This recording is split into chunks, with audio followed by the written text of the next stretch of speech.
Guía del estudiante 2. Herramienta pedagógica para afianzar la enseñanza-aprendizaje de la gestión tributaria en los estudiantes de séptimo semestre de Contaduría Pública de la Corporación Universitaria Autónoma de Nariño en el año 2018, preparado por la especialista Socorro Vallejo Guerrero, candidata a magíster de la gestión de la tecnología educativa, Universidad de Santander, también con certificación en NIPYMES.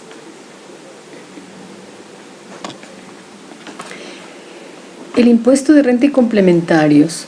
El impuesto se encuentra en el artículo 95 de la Constitución Política, en la cual establece que la calidad de persona natural implica deberes, derechos y responsabilidades para sufragar los gastos e inversiones del Estado y para que pueda cumplir sus objetivos. En los impuestos, el Estado es quien los recauda y los administra, y no sabemos para qué se ocupan, si para salud, educación, justicia, entre otros. En cuanto al impuesto de renta, es un tributo de obligatorio cumplimiento del orden nacional, de naturaleza directa, y consiste en aportar al Estado un porcentaje de sus utilidades durante un periodo gravable. Es directo porque recae sobre los contribuyentes individualmente considerados y grava a quienes en la ley están previstos como sujetos pasivos, que hayan percibido ingresos susceptibles de producir un incremento neto en el patrimonio. Su depuración la encontramos en el artículo 26 del Estatuto Tributario.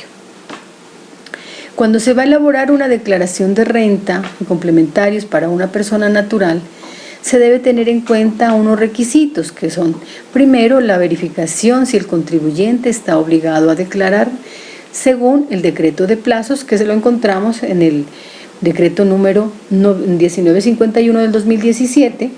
Segundo, revisar el RUT, que es el Registro Único Tributario, la actividad económica y demás información que se encuentren actualizadas.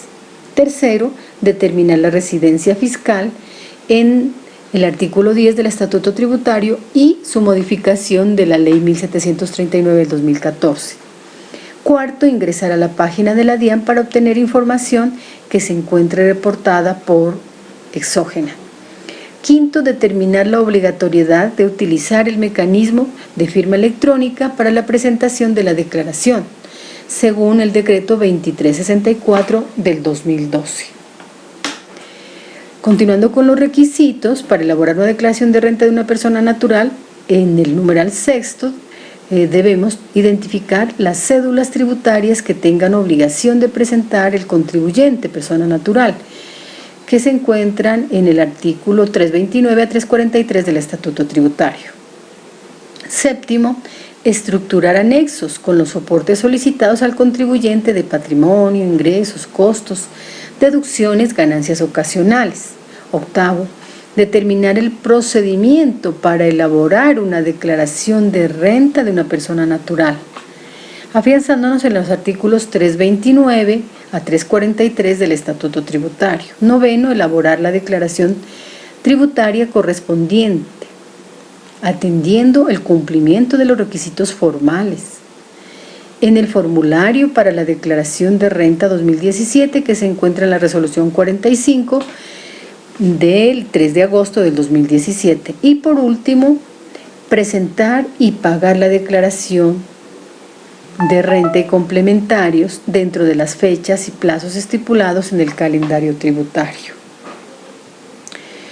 Para saber si una persona está obligada o no a declarar renta por el año gravable 2017, acudimos al artículo 1.6.1.13.2.7 del decreto 1951 del 2017, que nos dice los contribuyentes no obligados a presentar declaración de renta y complementarios. Y ahí se encuentran los requisitos.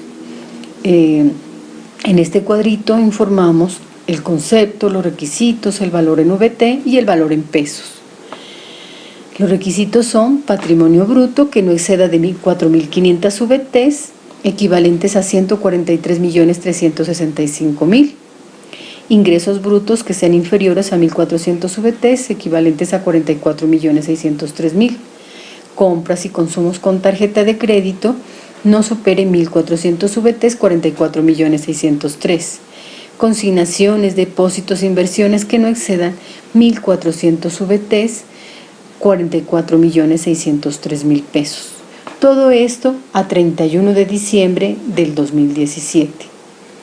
En cuanto hace referencia al patrimonio bruto, que no excede 4.500 VTs, año 2017, 143.365.000 pesos, encontramos el efectivo y sus equivalentes, las propiedades, planta y equipo como vivienda, casa de habitación, apartamentos, lo que tenga el contribuyente, lo mismo que maquinaria, inventarios, las inversiones que tenga, vehículos, maquinaria, activos intangibles, las cuentas por cobrar, todo esto con valoración a 31 de diciembre del 2017.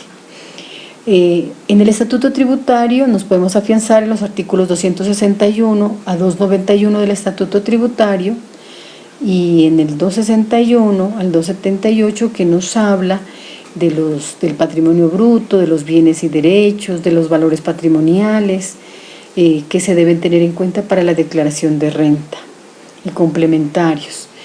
De los artículos 279 al 291 que nos habla de los reajustes fiscales, también de los requisitos, de los pasivos para que sean aceptados como complemento, como parte de la declaración de renta y complementarios. El patrimonio de una persona natural está definido como el conjunto de activos, bienes y derechos reales o personales que sean apreciables en dinero poseídos por el contribuyente el último día del año gravable. Y estos activos fijos son los bienes que se clasifican como bienes muebles e inmuebles. Los muebles tenemos aquellos que puedan transportarse o moverse por sí mismos o por la acción del hombre sobre ellos, ejemplo, los vehículos, maquinaria y equipo, muebles y enseres y semovientes, entre otros. En inmuebles se consideran los que no se puedan transportar de un lugar a otro o por sí mismos, como las minas, fincas, lotes, edificios, apartamentos, casas, oficinas, entre otros.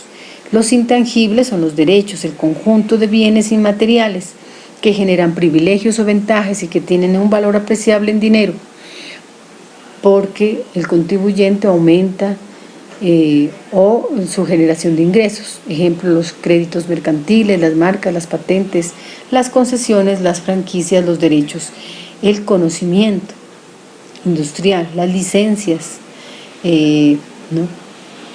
entre otros. Luego de haber verificado si el contribuyente está obligado a declarar rentas, debemos mirar el formulario 001 que hace referencia al registro único tributario y actualizarle tanto su actividad económica como las demás formalidades que se necesiten actualizar. Las actividades económicas que se encuentran en la resolución 139 de noviembre del 2014, la DIAN utiliza el SIU. El SIU, que es una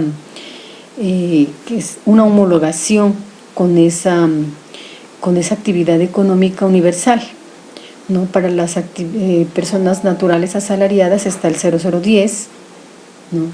El 0081 para las personas naturales sin actividad económica personal, no sucesiones ilíquidas, ¿no? Que hayan percibido ingresos o recibido recursos provenientes de unas terceras personas. En la actividad 0082, las personas naturales subsidiarias de terceros. En el 0090, los requisitos de capital, rentistas de capital, solo para las personas naturales, quienes se consideran como rentistas de capital. El artículo 10 del Estatuto Tributario nos informa sobre las condiciones para ser residente en Colombia para efectos fiscales. ¿Qué es residencia fiscal? Es que la persona, si cumple con alguno de estos requisitos, deberá presentar en su declaración de renta sus ingresos tanto de fuente nacional como de fuente extranjera. Y en primer lugar nos habla de la residencia en el territorio nacional de forma continua o discontinua por un periodo de más de 183 días calendarios durante un periodo gravable de 365 días calendarios consecutivos. En segundo lugar, estar exento de tributación como es el caso de los señores diplomáticos. Tercero, aunque permanezca fuera del país, pero que tenga su cónyuge, compañero permanente o sus hijos menores de edad dependientes de él, también se considerará residente fiscal, o que más del 50% de sus ingresos los provenga de fuente nacional, o más del 50% de sus bienes sean administrados en el país, o más del 50% de sus activos sean poseídos en el país, o que si la administración tributaria se encuentra en el exterior y la administración tributaria lo solicite su residencia fiscal, pues se encuentre de ilegal, no sea residente en ese país de forma legal, o que también permanezca en un país que se considere de un paraíso fiscal de acuerdo al decreto 2193 del 2013.